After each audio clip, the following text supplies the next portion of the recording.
Welcome back to the Jake's Take with Jacob Elyachar Podcast, episode 99. I'm your host, Jacob Elyachar, the chief content producer and writer of JakesTake.com, a pop culture and entertainment news website. I am thrilled because I am so happy I'm finally having both these guests together.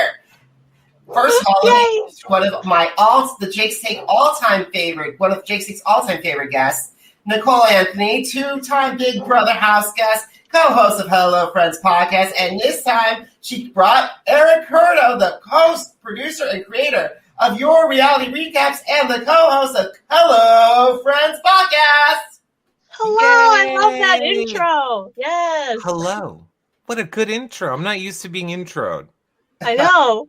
I love it. I love Well, it. you guys do an incredible job with your intro, so I had to step up my game. It was incredible. Very, very well done. 5 stars. Out of 5, to be clear. Thank you. All righty, guys, let's hop into this. Nicole, it's been a year since you visited the Jake's Take with Jacob Elyachar podcast. So what have you been up to since the last time we visited? Oh my gosh. Okay. In the last year, I think you and I spoke right when I got out of BB21, so like around maybe October. So after that was a lot of traveling to meet and greets and a lot of fun things. I finally ventured out of the country for the first time. And then, of course, the virus hit all of us, as we know. So I was shut down in my house for many a months. And then I moved to California. I got locked in another house for like 2 weeks. Didn't last there as long as I thought I had hoped or wanted to. And here I am rocking and rolling with Hello Friends post BB22. Awesome. And Eric, because this is the first time that I've had you on here, you are probably one of the OGs of reality television coverage for podcasting. So I want to say thank you so much for paving the way for me and for a lot of other people. Oh, I think there might be better examples out there, but I appreciate it. All righty. So guys, hello, friends. I love the podcast. It celebrated its 100th episode in October. So how have Hello Friends evolved since its first episode? Do you want to take it, Eric? I'm stuck on we had our 100th episode. We did. I kind of do vaguely remember that. Yes. Go ahead, Nicole. We had our 100th episode with Todrick Hall back in like October.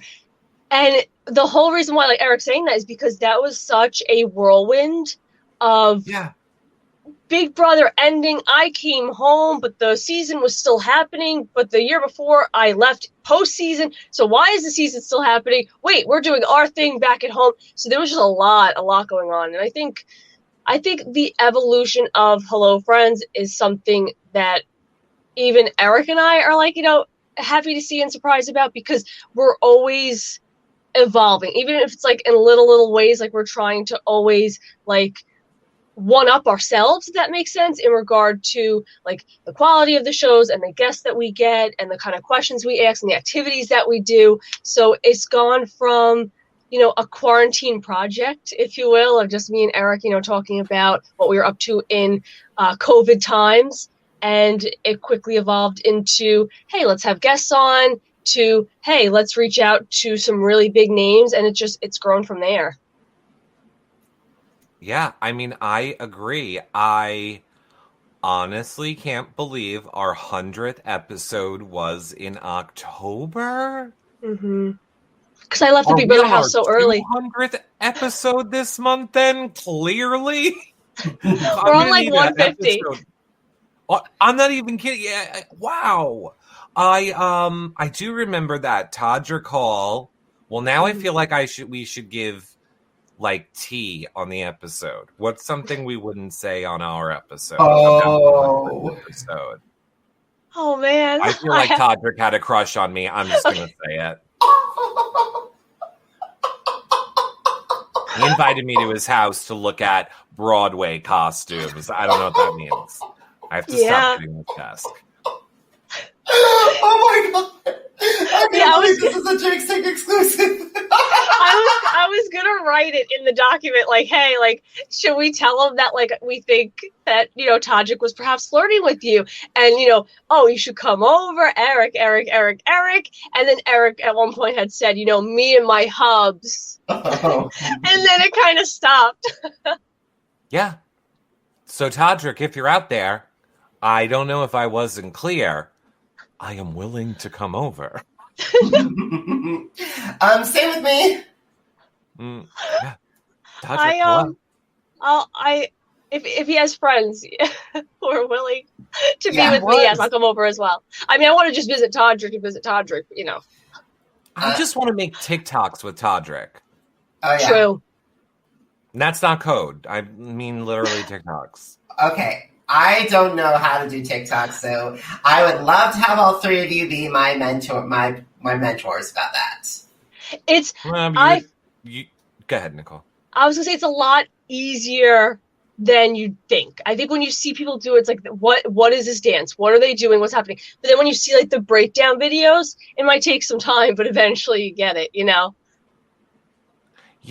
I was gonna say I would have Todrick teach you. I would say out of the three of us, you should go with getting your lessons from Todrick. If Todrick is not available, I would say definitely me.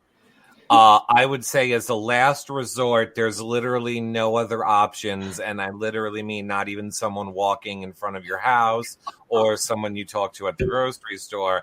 Then go to Left Feet Nicole over here. No, Jacob, I have musicality. I know I do. And Eric insists that I do not. Somebody taught her the word musicality, and she thinks it deflects from her inability to pick up choreography. No, Nicole's great at it.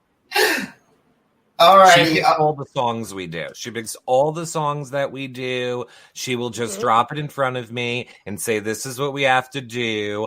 I will then say, oh my God, my back is killing me. You have 4 takes to do this. We end up taking 20 takes to do it. I usually die on the floor after. I'm sorry, Eric.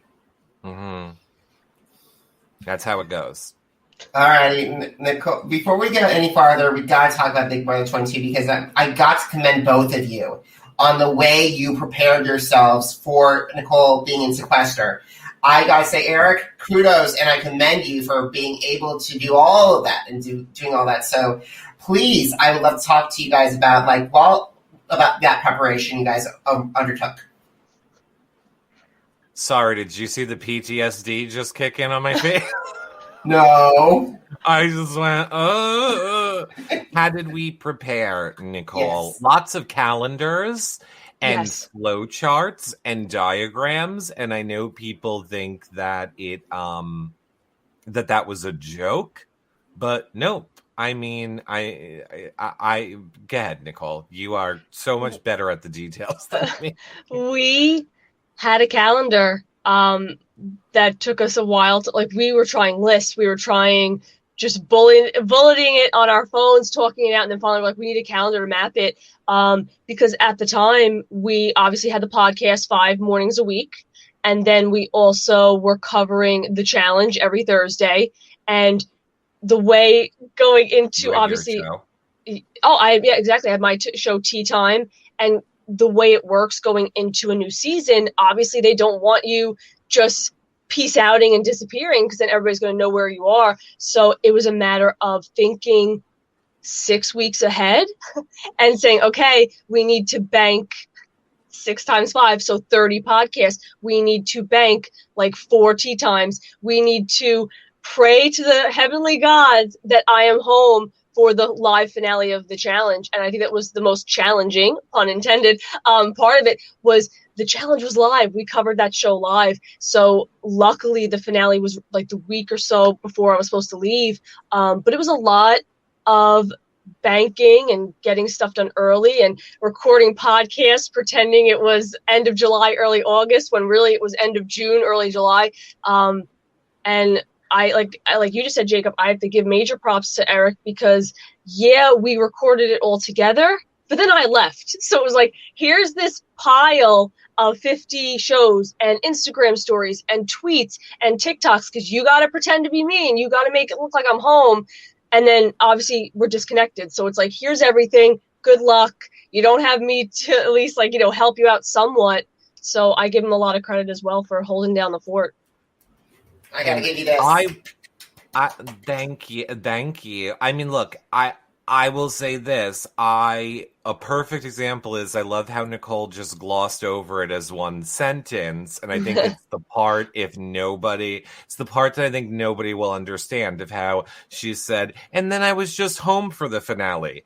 So sure, there was 30 podcasts and 8 hello friends and, whatever. And we would get to the end and then, I'm sorry, we're changing the date. Now It's been pushed back another week, which is an example of why then Nicole would be home for the challenge. So then it becomes 5 more podcasts, 1 more hello friends, 1 more thing. And then we'd get to the end of that day and it would go, 1 more week, 5 more. By the time we were done, it was 50 something podcasts.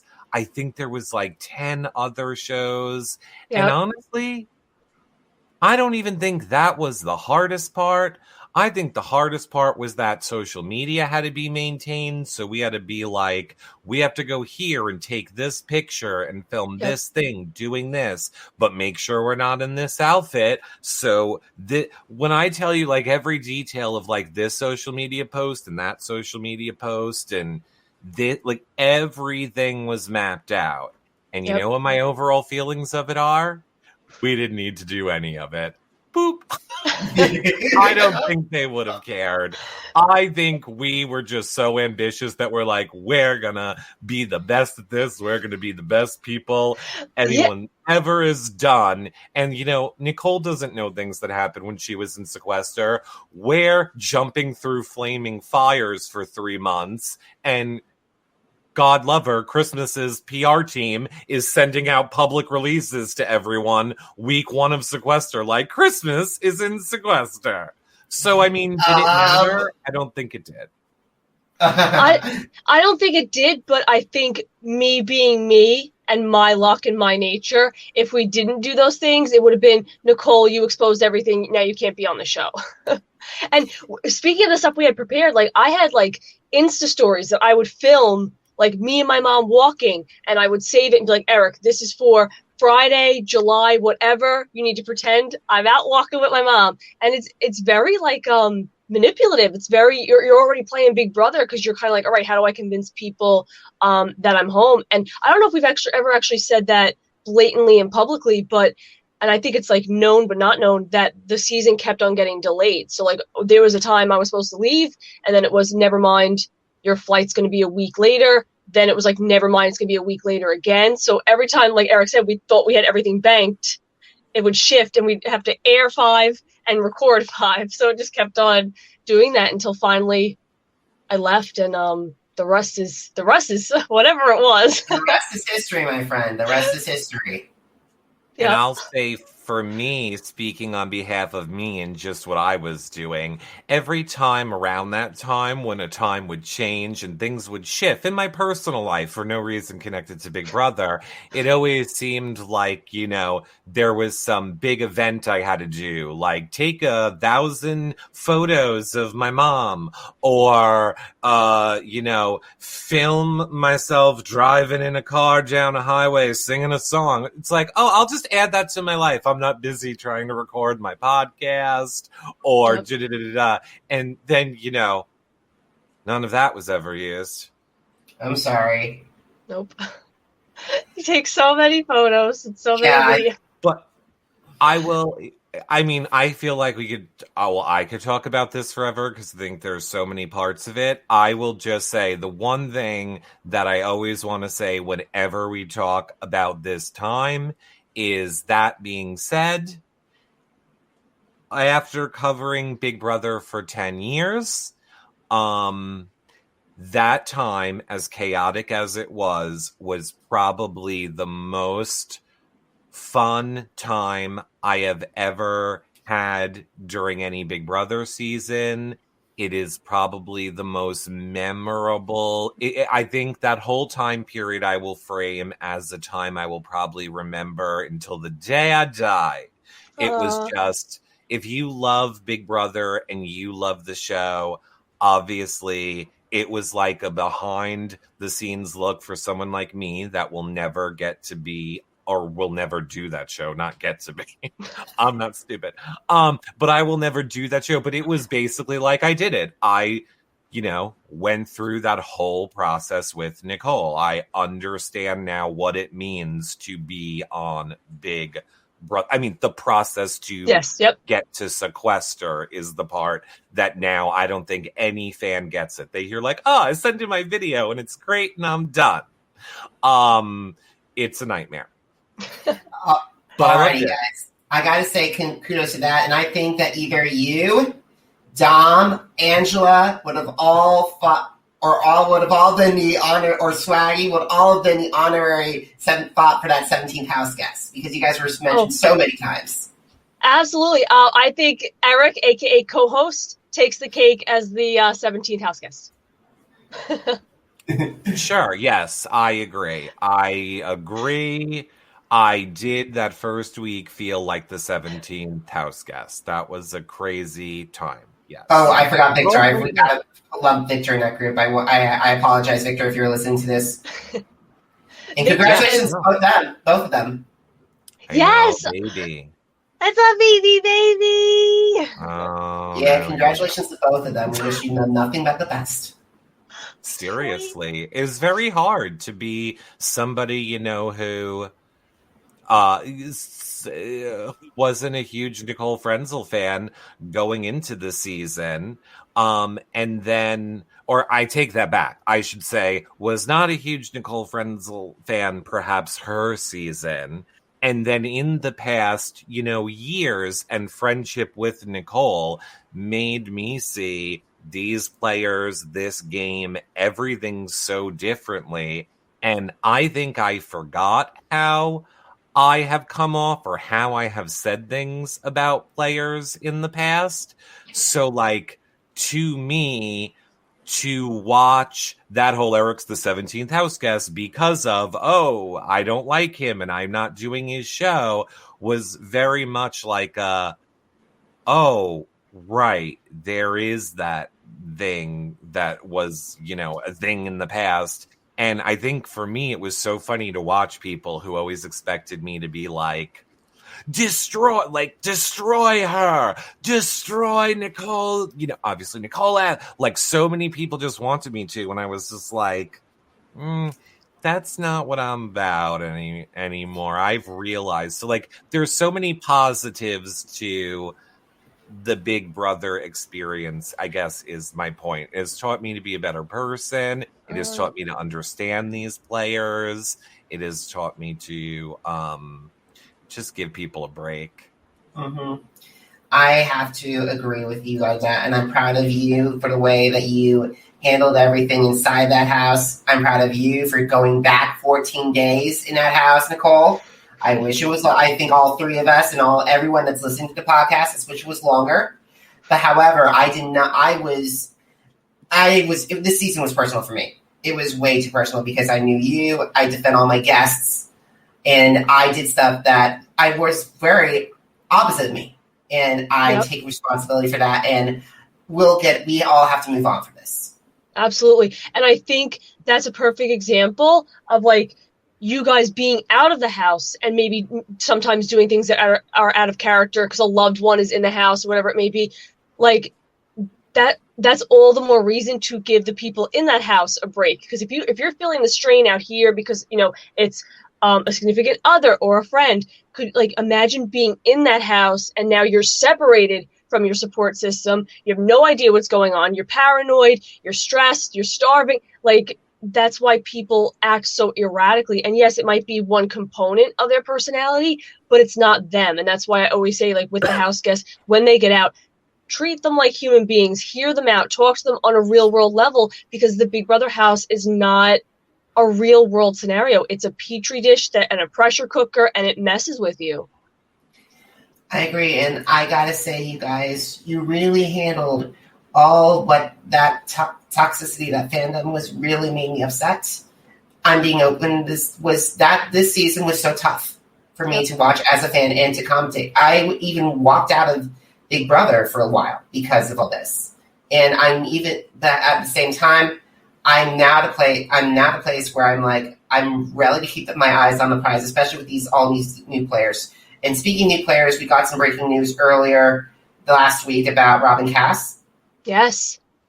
And I was surprised by the move, and I knew there was a fine line between alums and the fan base, but I didn't know how big that divide was. So could we share about that? How did that news impact you guys? Oh my gosh, that news, and I understand everybody has their opinion. I'm going to get flack either way for what I say, so I'll just be very open and honest. That news kind of broke my heart. I mean, I know she said she's on to different projects and bigger things, whatever it may be, and I wish her all the best of luck. But for me, as a mega fan, my auditioning was in large part, I want to meet Robin Cass. I love Big Brother. Robin Cass is the casting of Big Brother. She is that figurehead, that symbol of it. So going into the casting process, I can't imagine as a quote unquote newbie not meeting Robin. One of my fondest memories, and I think I tweeted this when somebody was asking me, one of my fondest memories is sitting in a hotel room talking to one of the, casting people. And he was like, oh, by the way, someone's here to see you. And Robin walked in the door. And I still remember that moment so well because it was so surreal of this person that has been a part of the show that I've loved for over a decade.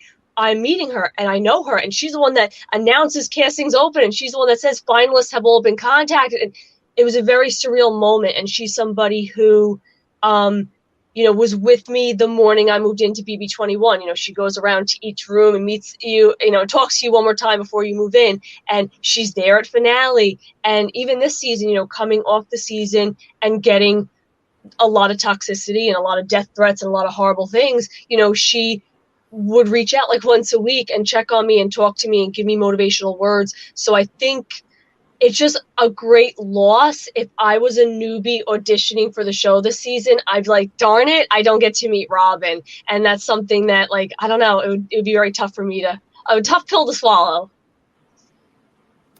I would just say my biggest frustration, and I don't know if it's that my background is in radio and television production, or I've worked for Viacom, I've worked for CBS.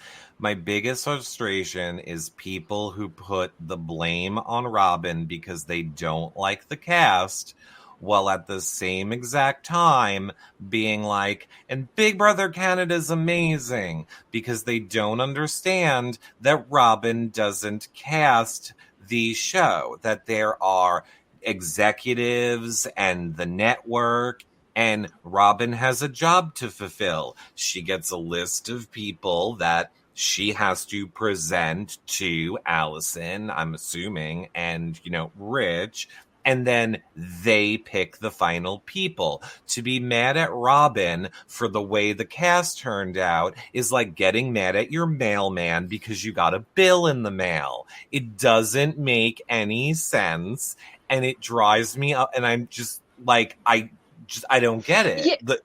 I don't get it. What I don't get either, and frustrates me when I see it on Twitter, and I shouldn't even look at it, but what frustrates me are the people that, oh my God, Robin, I hate you, you suck, the horrible threats, the horrible things. But on the same token, it's oh, but we loved BB20.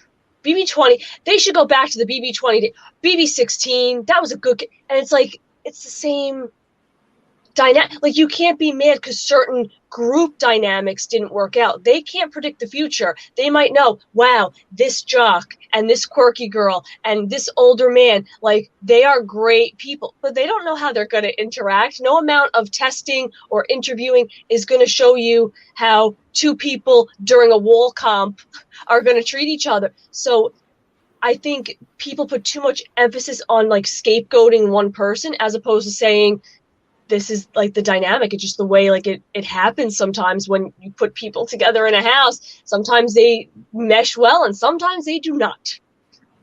And I don't want to television production lesson people, but I think the funny thing that people don't get to is they're like, oh, she's gonna pick another, get your 3 blondes, your 1 jock, your 1 this one. Oh, it's so hard, Robin. Yeah, you know why?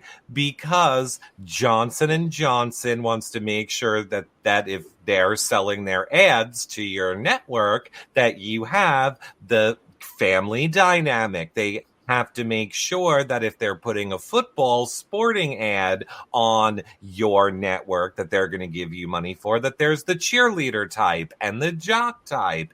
And if they want, television's about selling commercials, and advertisers have requirements. And if your show doesn't fill those requirements, you don't get ads. It's like a giant enterprise and I get people don't understand, and it's like, I got angry watching a TV show. Who's the most vocal person I can blame? Robin. Yep. And then people go and are like, let's destroy someone's life. I made sure to point out all the good things about Big Brother because, like you said, this past season, very toxic. Yep. Literally killed my love of Big Brother. Don't know if I want to cover it ever again. Same with me. It did. And I think we all need to move on from this because the thing is, that's not while it's Big Brother is one reason you're here. The main reason you're here is because of your incredible podcast. Yes. Yeah. So let's start off because your guest interviews are phenomenal. You guys have done absolutely amazing work with your recruitment. Let's just start off with 2 Big Brother superfans that you each interviewed individually, but I think together they're going to have one big, incredible show. It is Matt Eisman from American Ninja Warrior and Bobby Monahan. Oh my gosh. When I tell you, I fall in love with every single one of our guests. Like, I hope the guests know this. Like, once we interview you, like, you are Hello Friends family. I am obsessed with you. And Matt Eisman and Bobby Moynihan are 2 of those people that Eric and I just absolutely adore. They are welcome back anytime. We've had them on several times. And it's so cool. They have things going on in their own life that they can talk about, but they're also BB fans. So it's cool to, hear their take on it and have a similar passion about, I can't believe that person won the veto. Like, it's really cool. I just have to say that nobody has less to do with those guests than me. That is 100% all Nicole. I'm not saying that I don't want the guest on. I'm just saying I deserve none of the credit for any of those guests. That is all Nicole, who I think does not get enough credit for the work that she does, reaching out to people, having relationships with the people, doing things to get those guests on the show. There are just days when Nicole will just be on the phone with me and be like, oh, by the way, I got Anne Heche to do the show. Or, by the way, Todrick is going to come on. You like Todrick, right? And I'm just like, what? So, I mean, that is all Nicole with the guest, which I think is amazing, and she does a wonderful job. Congrats. And I applaud you, Nicole. Kudos to you. Kudos to you. Kudos to you. Thank you. Oh, thank you so much. Damn. Thanks, guys.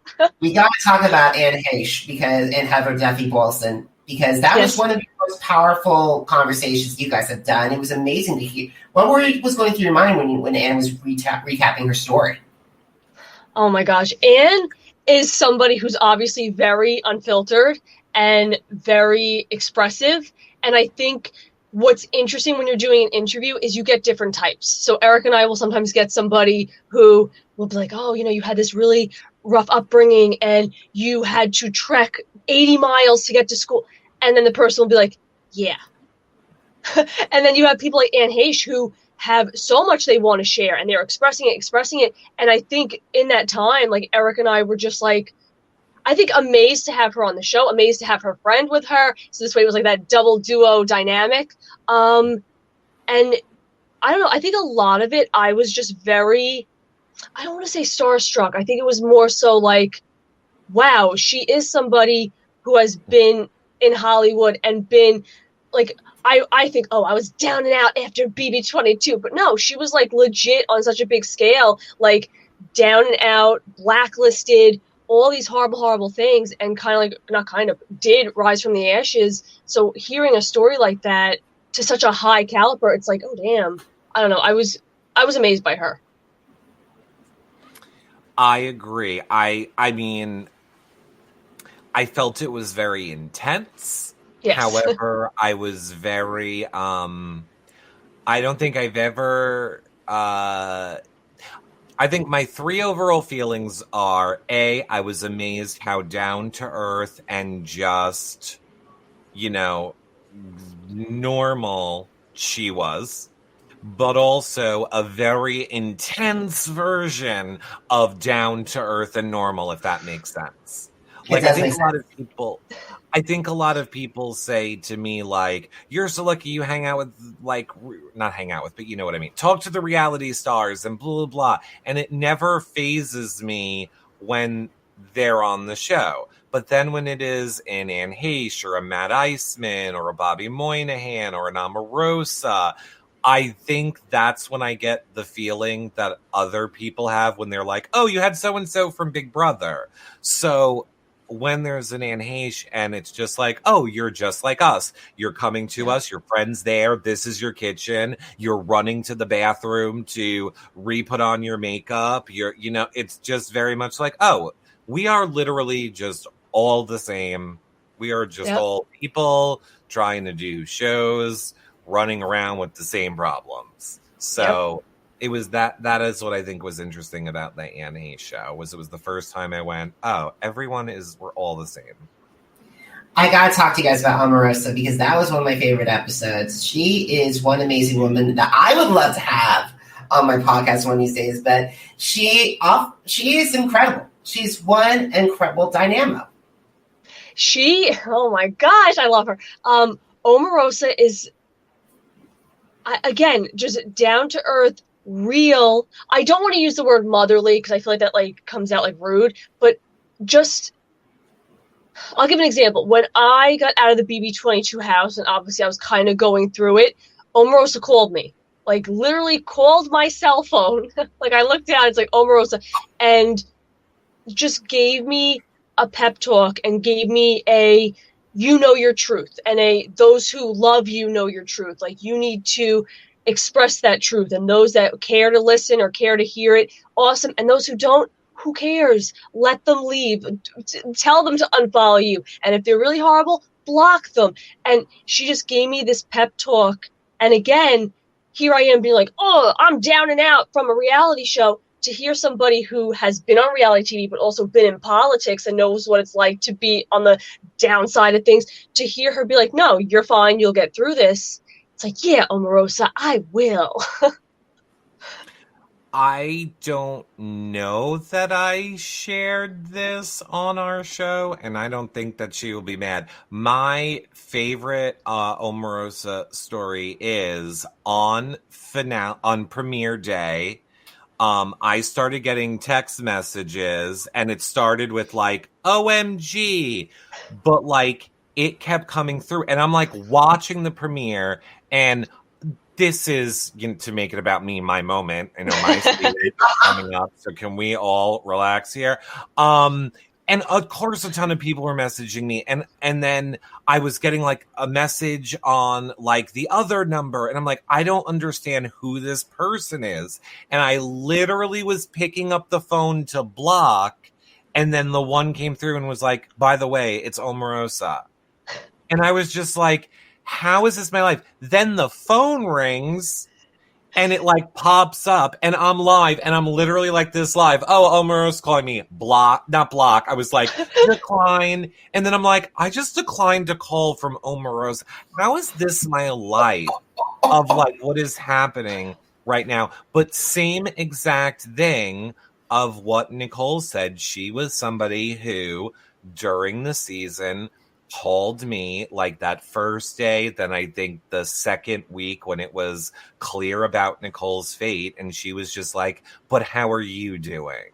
Like, how is this affecting you? Are you okay? This has to be very stressful for you. And she is the person I think is a great example of reality TV painting you one way and people just going with it. Absolutely. She is not a villain in any means, in my world. I always say Omarosa for a legend. If there's a celebrity that deserves a spot in a legend season, it's Omarosa. Yes. And she'll get it. She'll demand the money, and she'll get it. And she should. As she should. She should.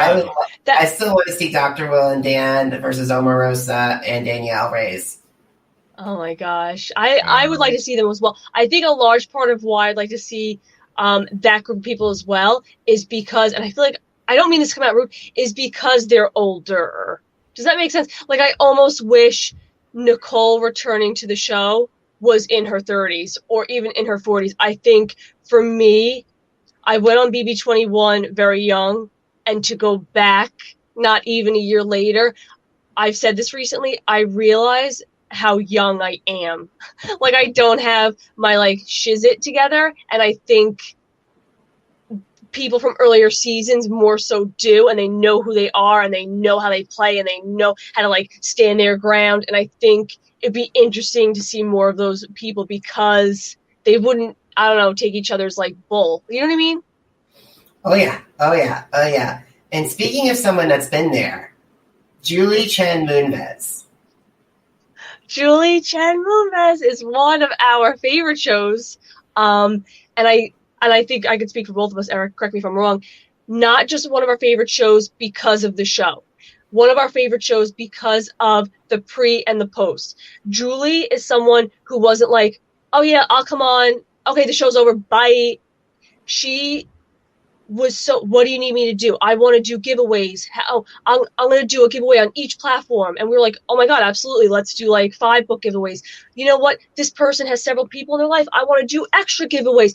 And just so above and beyond. And and not her. that you, yeah. Not that you don't expect it. Publicist. I'm just saying, we weren't talking to, or Nicole wasn't talking to her publicist. It was always Julie in contact. She cares so much. She's like, no, I'm just not going to throw you to a publicist. 9 times out of 10, we don't, or I shouldn't say 9 times out of 10, but a lot of times we're only talking to people's publicist into a show day. So it's it's Julie Chen, and she's just having a conversation. Yeah, I'm super excited. Oh, great.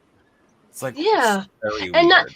Not that you expect people to be all right, the show's over, have a good life, but I don't know, I knew she was a good person, but I think the post show just showed again how real she is and genuine, and not in front of a live broadcast being like, hey, can I also do this for you guys? Hey, can I also do this for the fans? Hey, I want to give back to your Hello Friends community. I that speaks volumes about a person, and I think that's why it's one of our favorite. I call it a show, but I feel like there's so much more to it. Our whole favorite experience. She did a lot for our community, and I'm very appreciative.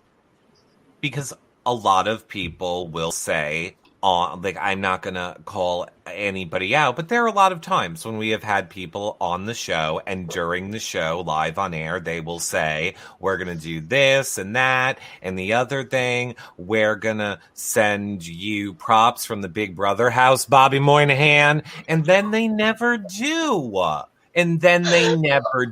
Bobby. But don't you pick on Bobby.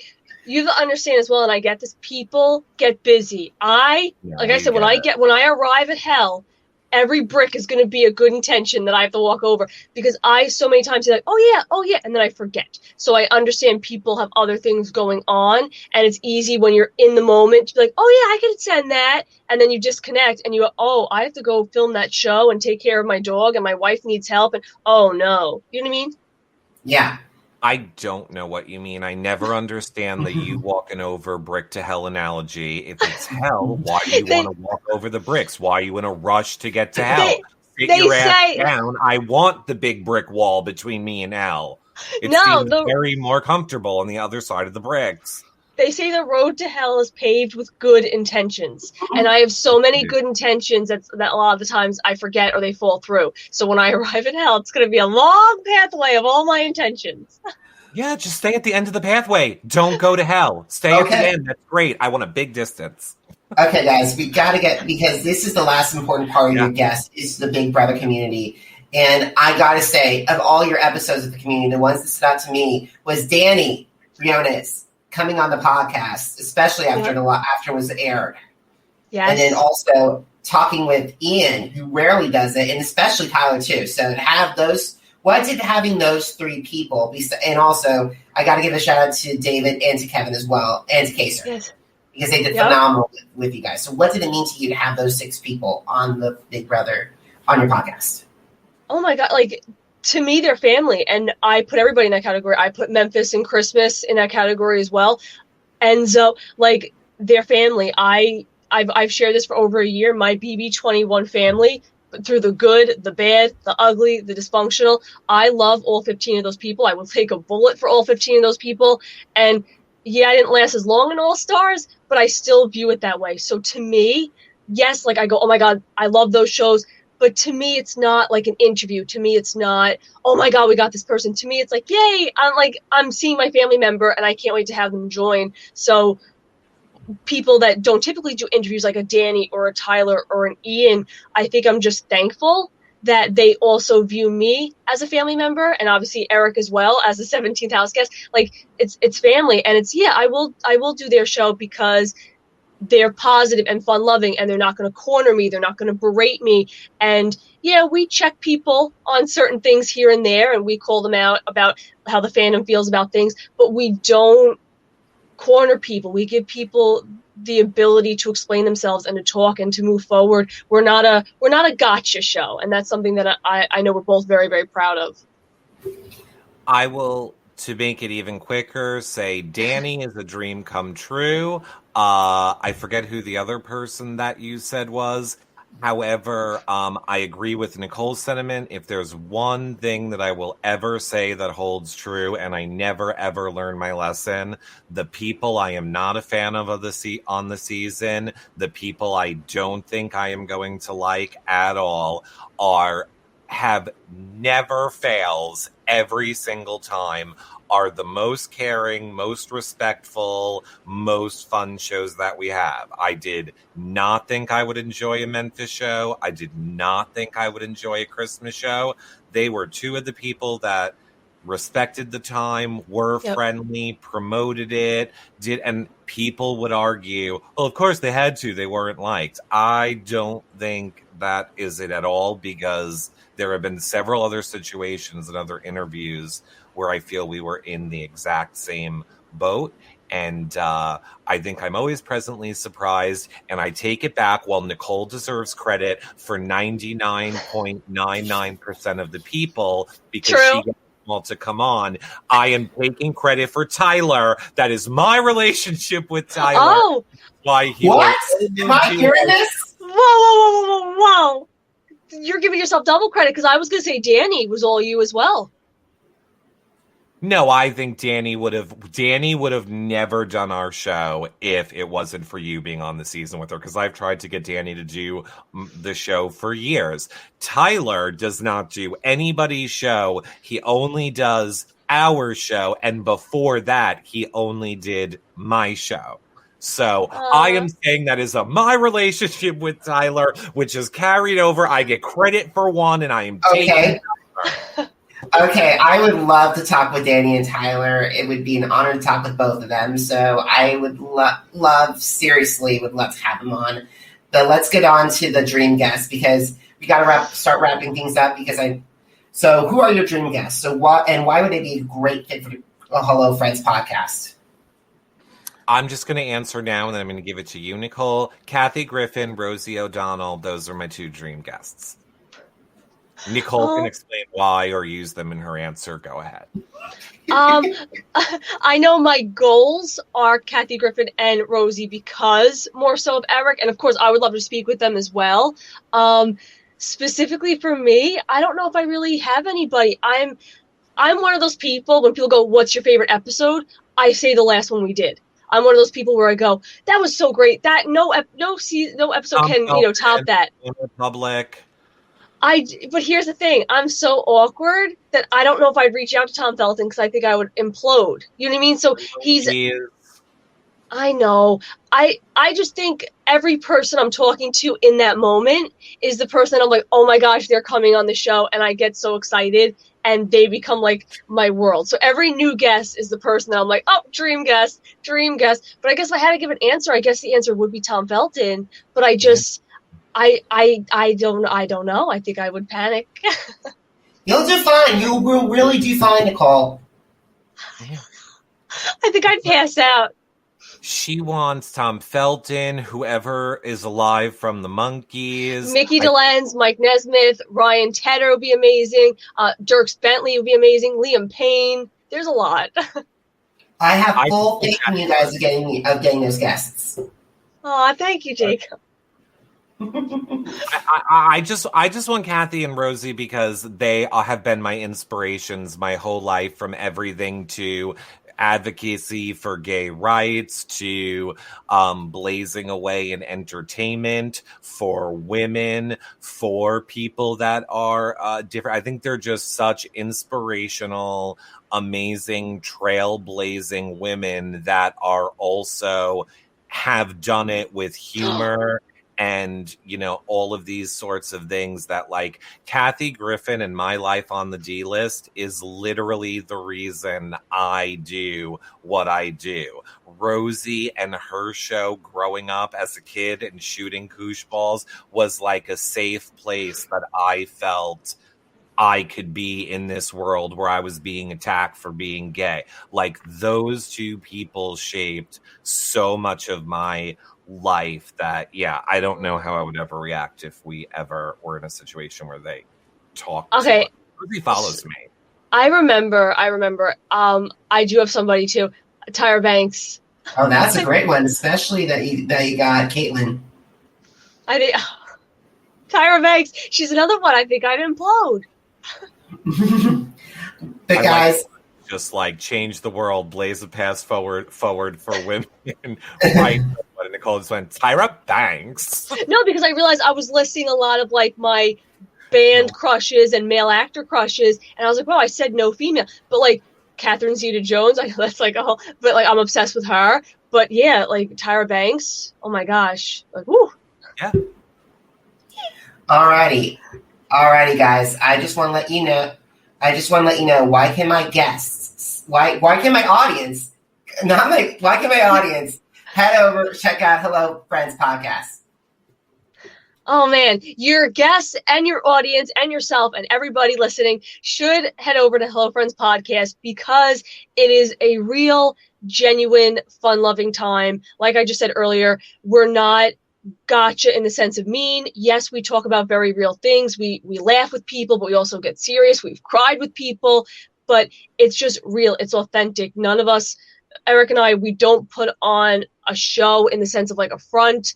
We talk about our lives as genuinely and open as we can. And we've created a community that's very positive and fun loving. And like I said, real. And I keep on saying real because I think sometimes people get stuck in, I feel like I'm being rude, but I feel like sometimes people get stuck in wanting to have a shtick or wanting to pretend to be something else. And that's just not us. We are what we are. And I think we're freaking amazing.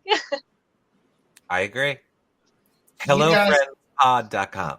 Perfect. You guys are freaking amazing, and I'm very blessed to have you guys come on. So where can my audience connect with you guys on social media? Eric?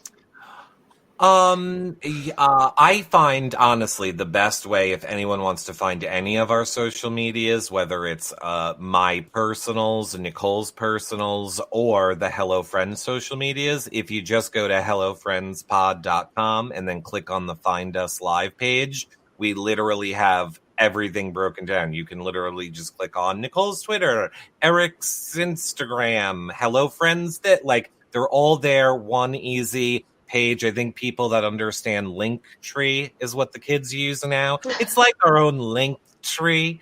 But But yeah, I mean, hello. It's always Hello Friends Pod, and then Twee for Twitter, or Insta for Instagram, or podcast. It's fun, different spelling ways. Because I decided to change it up. Long story short, we are Hello Friends everywhere. If you're having trouble finding that, Eric is Reality Recaps everywhere. I am Strong Island Nicole everywhere. And yeah, come join us. Come be a part of an amazing, amazing community. Yeah. Thank you so much, guys. So if you guys have missed episodes of the Jake's Take with Jacob Elyachar podcast, head to Apple Podcasts, Google Podcasts, Spotify, and Spreaker. Just type in Jake's Take with Jacob Elyachar, JACOBELYACHAR. Once again, Jacob Elyachar, JACOBELYACHAR. Are you guys on social media? Because I'm on social media too. Head over to my Facebook, Instagram, Twitter, and YouTube page, Jacob Elyachar, JACOBELYACHAR. I'm very honored that you guys are here because this is Jake's Take with Jacob Elyachar's 10th anniversary year of the brand. Oh, congrats. Thank you. Congratulations. I was distracted in the beginning, and I don't know that I'm supposed to give this behind the scenes, but it looks like it says 99. Is this your 99th episode? You all guys are the 99th on the 99th episode.